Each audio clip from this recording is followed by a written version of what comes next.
Thank you, Mapicon. Thank you, Dr. Vitul Gupta and his team for inviting me to this virtual Mapicon at Bhatinda in September 2020. Next, please. On a subject which is really very novel, future of clinical medicine. I don't have any disclosures. I have not been supported by any of the companies which manufacture or depict the technologies which I am going to show you in next 20 minutes. Next, please. Friends, we are in clinical medicine for a variable duration of times. I am working for last 37 years and including the residency years of 3 years, it makes me a 40 years senior physician who has really seen a wonderful evolution of technology in and around us. And what has most importantly changed is the smartphone and the attached various apps and the newer things which can be done with the help of the smartphone. Next, please. You may wonder why I prepared this topic. In fact, it is a preparation for the future of medical care. We have to consider the need of data literate physicians who are future ready. They can use feature directed apps or technologies. We can overcome barriers to the wide scale implementation of artificial intelligence tool. It should be actually called as augmented intelligence, because we are basically definitely more intelligent than any other part of the society. We have to reap the full potential of the tools which are around us. Take the smartphone in your pocket, you use a minuscule of its real use. At the same time, our end user, our patient is the most important person. We have to safeguard against adverse consequences of the patient care. For example, avoiding errors both in therapeutics as well as in the diagnostic process. Next, please. If you recall my last year's presentation, these were the few departing slides that what is going to be the future of technology in medicine. If you can see at the right lower quadrant, this is not an ordinary spectacle, but this is a Google Glass, and one at the left lower quadrant is a artificial skin sensor which can sense all 12 parameters which are important for you, and this is an Apple Watch which not only measures your exercise but even detects atrial fibrillation or your episodes of complete heart block and tells your caregiver that you are at danger. Next, please. The pendant which you see in the left upper corner is an example of arrhythmia detector, cardiac monitor, as well as a fall detector. And the shirt just below that, the shirt is a combination of Holter monitor, sympathetic parasympathetic evaluation, and so many other bodily functions which only researchers use in their practice. Next, please. So, friends, the practice is going to be different. Technology is going to really evade our privacy of medical profession, but at the same time, the brain between the two earbuds is also very important. So, let us take help of the technologies of future which are going to change our medical practice. I am going to tell you the summary right in the beginning. It is made alphabetically simple. A stands for augmented or artificial intelligence, B is for big data, C stands for cloud computing, D is for data storage, data retrieval and data mining, E is for electronic health records, F stands for your future readiness, are you adaptable for that, and are you functionally enabled to adjust to the things which are going to come in the future, and are we globally prepared for that. Next, please. The first player is already in, that is telehealth, mHealth or eHealth. Please start practicing telehealth in your settings. It is a boon for all the medical practitioners. In COVID era, it saves a lot of time, it saves a lot of traveling, and you can almost manage 70 to 80% of your selected patients on telehealth or mHealth. You can use any platform, but what is most important is you start using and you maintain your use. There are many players in the technology, but the one which dominates most is the wearable technology. Next please. It is used for remote monitoring. What all can be monitored? There are n number of functions of our body. Actually, the smartphone is a very sensitive instrument. It has got so many technical aspects, right from a camera to a gyroscope which detects the false sense of the person wearing that, and so many aspects which we hardly utilize or hardly use in the clinical practice. You can imagine the development of components and sensors, biosensors, which are used by the technology in today's era. Next slide please.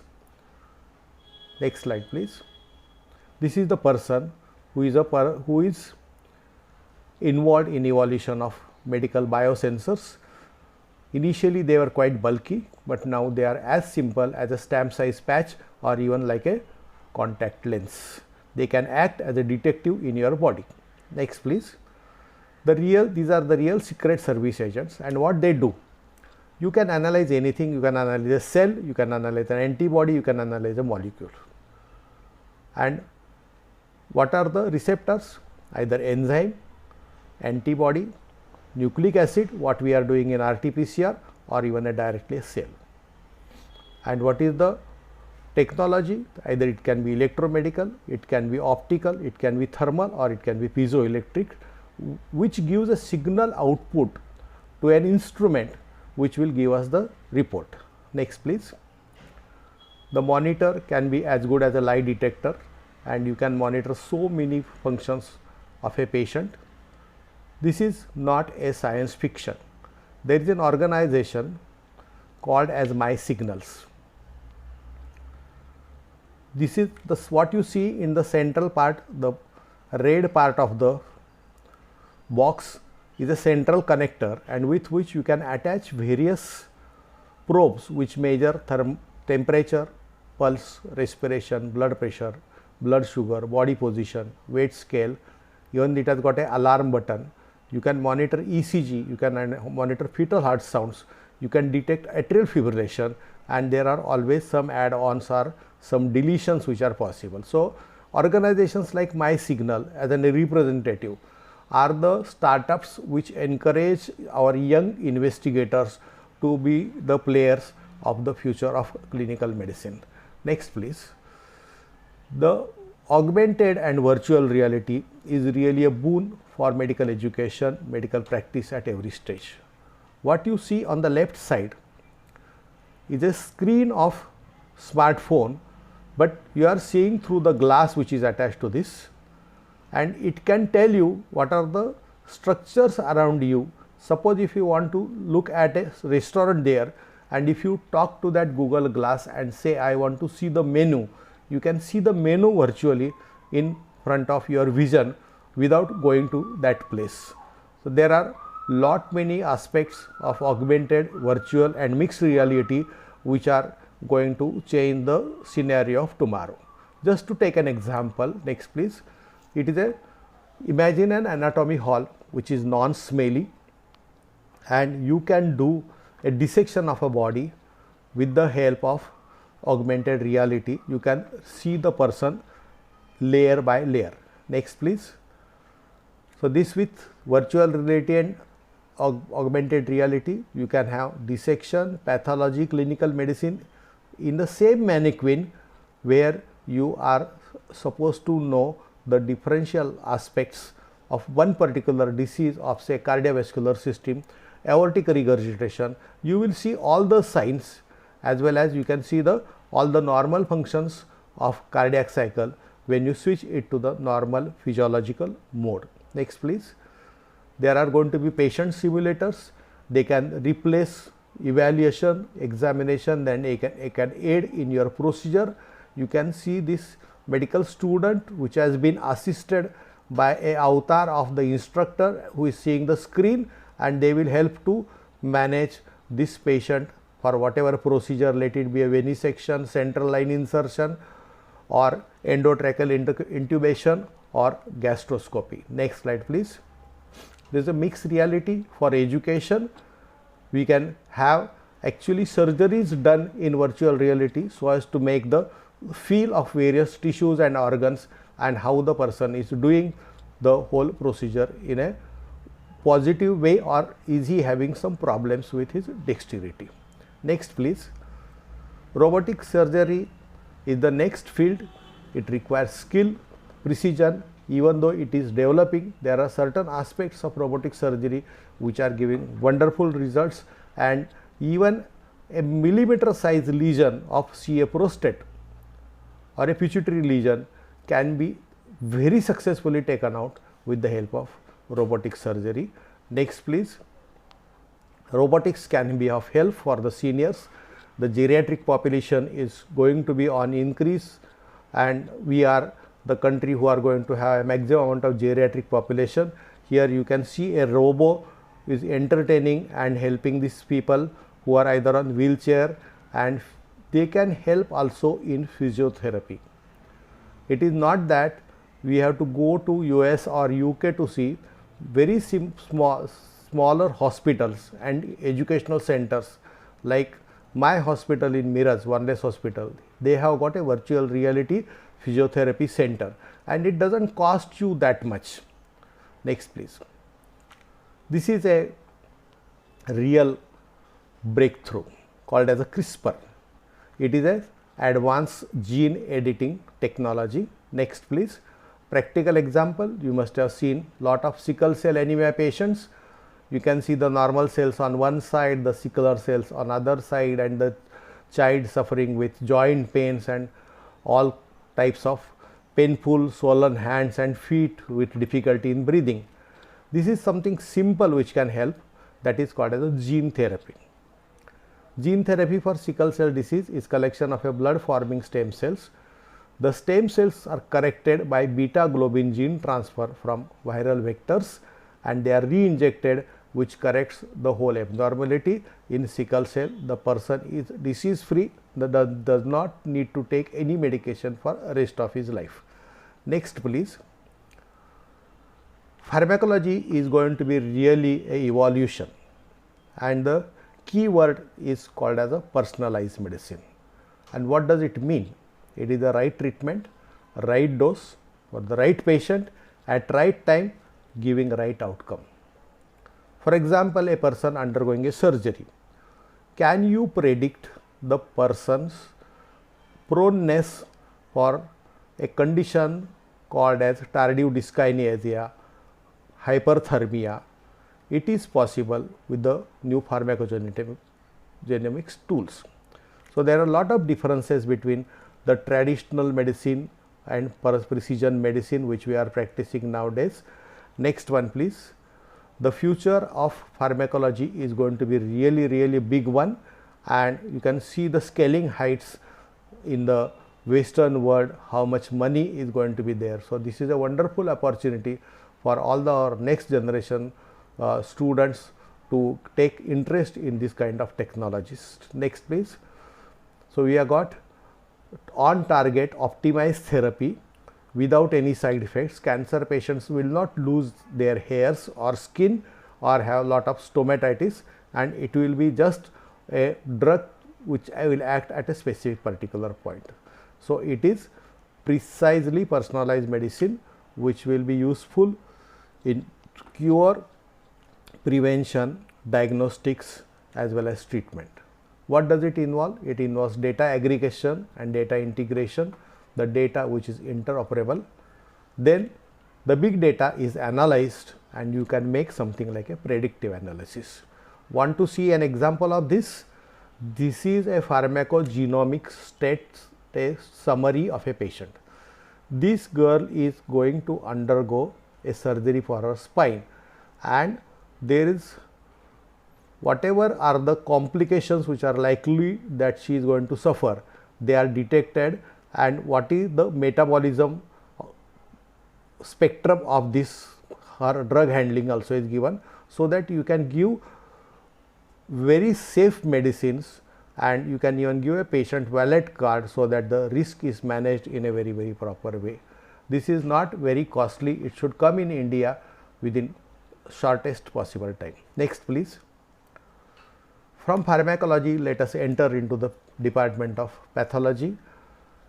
The two-eyed views of a pathologist now has changed.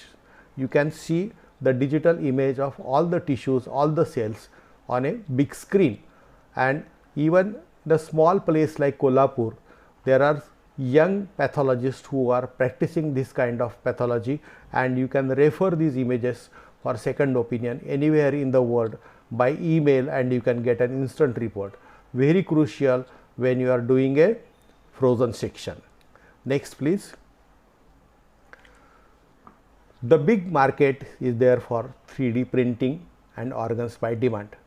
Let the organ may be missing part of the skull, or even a cut pinna, or even missing part of a pelvic bone from a major roadside accident, or a patient who has cut his ureters. All the organs can be printed in a 3D technique, and they can be fitted in the body without any problem of rejection or antigenicity. So, this is a really exciting field of 3D printing on organs by demand. Next slide please. Technology can offer hope for the hopeless. This person is suffering from paraplegia, and what you see on the left side is called as the exoskeleton, and there are controls of exoskeleton on the arm. So, this paraplegic person can walk with the help of this exoskeleton. These all inventions are done by all young engineering students. It is not something which is done by a 50-60-year-old mechanical engineer or a Nobel laureate. These are all the startups which are helping our patients for this. Next please. There can be gait training by using robots. These are robots called as Erigo and Exo, which helps a person to feel for how the gait is going to be there, or how he is going to be walking after some time once he is fully recovered. This gives his boost of his confidence, and he will be more cooperative. Next please. Even quadriplegics can walk. Initially it looks like a very bulky thing what they are carrying, but all the materials are very thin. They are made of very light material, and the person can walk with the help of these machines, and they even can play the regular games. Next please. Can you make your brain to activate and walk, make the person walk or act? So, this is called as a brain machine interface, which is robo assisted. It is boon to the paralyzed person. Think as what you want to do, and the signals pass to the correct mechanism. For example, if you want to take a tea or coffee, or you want to read a book, or you want to shake hand with somebody, the three actions are different, but here you have to just imagine that you are going to do this, and your body and the muscles will respond with the help of, these are called as the practical neural prosthesis devices, and they are implanted electrodes. Also they have got mechanisms of spatial senses, and even for perceiving proper sensation like touch when they are playing a game. Next please. Internet of Things, Internet of Medical Things is conglomeration of all the technology around us. So, it is the sensing from wearable devices, then there is a data processing, and there is an analysis, and they tell you about the various directions as far as the patient management is concerned. So, Internet of Medical Things is going to be the buzzword of the next generation. Next please. So, this is the way in which the medical devices and systems for advanced medical services are going to develop. Initially we were concentrating only on diagnosis, then we focused more on treatment, then on the recovery we are trying more for the prevention, and practically all aspects of medical disease management will be taken care by the future of this kind of technologies. Next please. The description is incomplete without telling you about what is IBM Watson. it is a question answering machine when you pose the question in a natural language, like you are presenting a case. So it replicates a patient's ability to answer questions. It has got access to 90 servers with a combined data store of over 200 million pages of information, which it progresses in the 6 million logic rules. Suppose even all the members of Association of Physicians of India are given one particular clinical problem, Watson will be faster than him. It helps you to predict and shape the future outcomes. It automates your complex processes and it optimizes your employees time, stress, and improves the diagnostic ability. Next please. What is the basis of everything? The basis is called as a cognitive computing. It is an intelligent set of technique. It starts with pattern recognition. You must have seen in COVID era, all the HRCTs of chest can be read with the help of augmented intelligence. It employs a method called as a machine learning. In this, the system tries to get better day by day by learning from new things, and it creates something like algorithms. Algorithms is the same as thinking process what we humans do. Then there is an aspect called as NLP, natural language processing. It is a way in which interaction of computers by means of language that we speak, and AI is the way by which the computers perform some tasks which actually need human intelligence.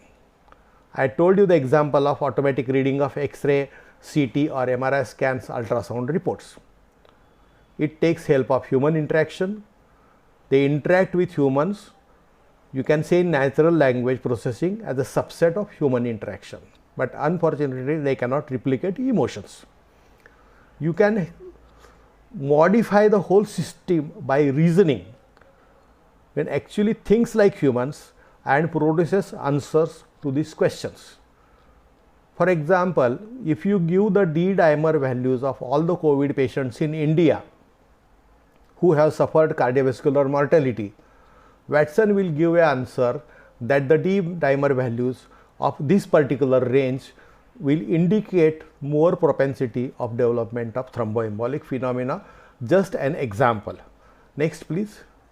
So this is the way in which Watson looks. It is a really interesting process, interesting phenomena.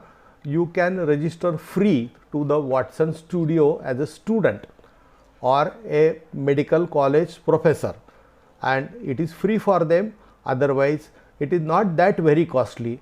Medical oncologists are using Watson even in India also, and Watson is getting smarter and smarter every day, and we are the person who are going to make him more smart, so that it gives us a proper decisions in complex medical situations. Next please.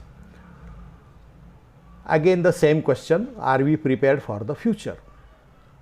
Why to prepare for future? It is to leverage greater amount of information from the three aspects of the patient: biological, psychological and social, and it augments further your personalized healthcare. This process is continuous, detailed, and it uses affordable monitoring of patients, which contributes to the big data sets. It is an exciting revolution. It is to draw from inside gathered data from billions of the patients and their outcomes to inform to the care of future patients. I told you the example of COVID and thromboembolic situation which are fatal. Medical education must move from the information age to the age of artificial intelligence, as I told you in the alphabetical way of A, B, C, D, E and F. Next please. There are many new things which are knocking at the door. These are my last two slides. Nanotechnology can utilize nano robots which can kill a tumor in the vasculature or in the tissue, or there can be a drug laden nanoparticle which will act only at the malignant cell and destroy the cell like a bomb without any side effects to the rest of the cells of the body. Next please. But at the same time, technology must not take a wrong turn. It has to be used in a very ethical way, and there are a lot of examples of that. It has been used in the wrong way. Next please. And the CRISPR technology and the technologies which are used in botany and zoology, it should not make only a greater yield, better taste, but we have to again ask ourselves a question that whether it is safe and whether it is useful for the whole mankind. Next slide please. So friends, I summarize here that artificial intelligence, big data, 3D printing, cloud computing, data storage, mining and retrieval, electronic health records, future readiness and functionality enabling global preparedness is essential for preparing the Indian physicians for tomorrow, and that is the reason we should abreast with newer technological changes which are coming and which can be practiced easily in our country to make our quality of health care at the best level. Thank you very much. For my message for my next generation is to best way is to predict the future is by creating it.